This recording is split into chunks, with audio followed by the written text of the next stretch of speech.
Microsoft Excel window. This is your title bar. You can see that's cool. This is menu bar. So when you need anything, you can come up. This is home. You can see this is insert, page layout. When you click based on the options, formulas, you can see formulas, data, you can see start, filter, advanced, and the rest of them.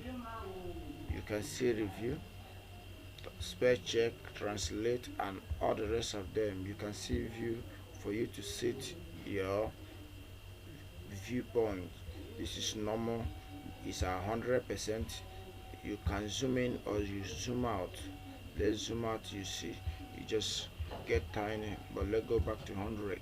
You can see this is now, this is active cell designation or name box. That is where the name of the cell appears. You can see C3, that is 1 2 3. This is formula bar. It displays the content of the current cells that you are working on. These are cell reference A, B, C, D, and 1 2 3. You can see C and you can see 3 at the name box. This box is called active cell box. So wherever it appears is the active cell, so you can move. This small box here is called fill handy.